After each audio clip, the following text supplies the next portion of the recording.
Hello जी, मैं pharmacist and health care for professionals. आज हम बात करने वाले हैं एसिक्लोफेनक एंड थायोकोल्चिसाइड के बारे में। ये टेबलेट फॉर्म में आते हैं, इंजेक्शन फॉर्म्स में भी आते हैं। तो सबसे पहले हम आपको जानकारी दे दें। एसिक्लोफेनक आपको दिखेगा, एसिक्लोफेनक एंड थायोकोल्चिसाइड आपको दिख रहा होगा। तो इसके रोल क्या है आज हम समझेंगे। इसमें दोनों ये पेन किलर है, आमतौर पे हम बोलते हैं कि पेन किलर है एसिक्लोफेनक और थायोकोल्चिसाइड। तो अलग अलग हम इसके कंपैरिजन भी देखेंगे। ऐसे बहुत सारे हमने वीडियो बनाए भी हैं कंपैरिजन पे। तो चलिए सबसे पहले हम समझ लेते हैं कि एसिक्लोफेनक है क्या चीज़। तो एक NSAID ड्रग्स है जिसको हम बोलते हैं non steroidal anti inflammatory drugs.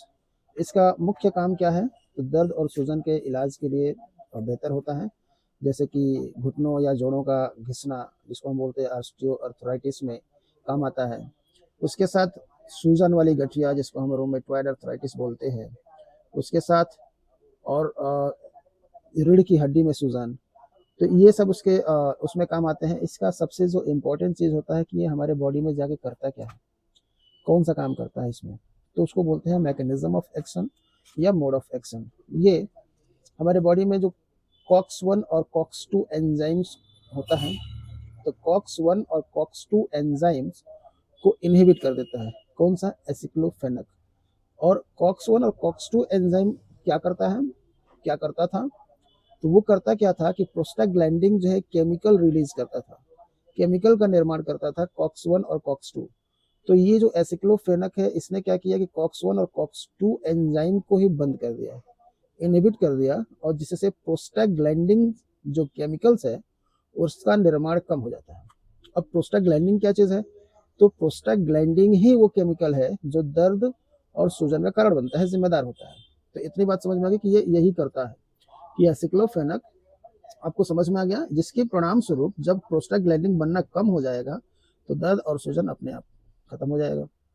अब हम बात करते हैं कि इसका पहली बार इस्तेमाल कब हुआ एसिक्लोफेनक का। तो 1990 के दशक में ये पहले डाइक्लोफेनक चला करती थी दवा, उससे डिराइव किया गया। अब उससे डिराइव क्यों किया गया, क्या जरूरत पड़ी?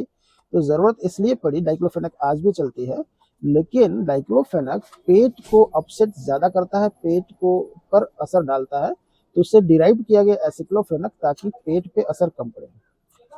ये 1990 की बात है।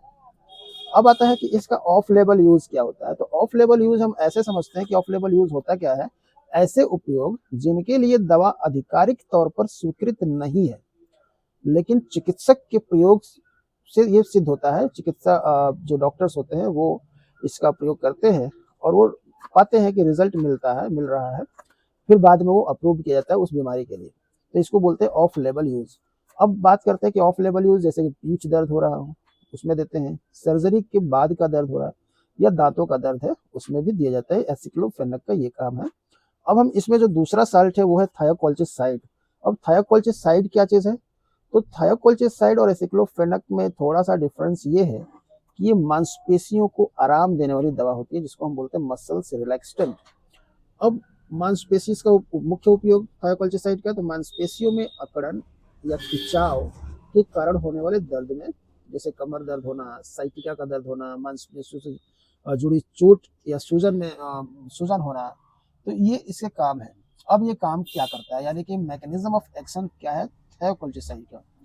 तो थायोकोल्चिसाइड ये गाबा ए, यानी कि बोलते हैं गामा अमीनो ब्यूटेरिक एसिड, ठीक है, गामा अमीनो ब्यूटेरिक एसिड, ये रिसेप्टार होता है, यानी कि गाबा ए और ग्लाइसिन रिसेप्टार से जाके थायोकोल्चिसाइड जुड़ता है, उसको इनहिबिट नहीं करता, जुड़ता है। अब जुड़ेगा तो क्या होगा, यह गाबा जैसा प्रभाव उत्पन्न करता है, यानी कि गाबा जो रिसेप्टार है उसके जैसे प्रभाव उत्पन्न करेगा, जिससे न्यूरल ट्रांसमिशन में कमी आती है, जो तंत्रिका संचार होता है उसको कम कर देता है। अब इसके नतीजतन क्या होता है कि मांसपेशियों में आराम मिलता है। अब मांसपेशियों को जब आराम मिलेगा तो मांसपेशियों का जो दर्द है वो कम होगा। अब इसको पहली बार जो यूज किया गया थायोकोल्चिसाइड को, ये कोल्चिकम पौधे से लिया गया है। कोल्चिकम पौधे से प्राप्त एक प्राकृतिक यौगिक से विकसित की गई है, ठीक है, थायोकोल्चिसाइड। और ये 20वीं सदी के मध्य से चिकित्सा के उपयोग में आने लगा अब इसका ऑफ लेबल यूज क्या होता है? तो ऑफ लेबल यूज है कि न्यूरोलॉजिकल समस्याएं मांसपेशियों में जकड़न जैसी होती है, रीढ़ की चोट या स्ट्रोक के बाद का जो दर्द है उसमें दिया जाता है। खेल के चोट में मांसपेशियों में ऐसा ऐठन होता है तो उसमें भी देते हैं।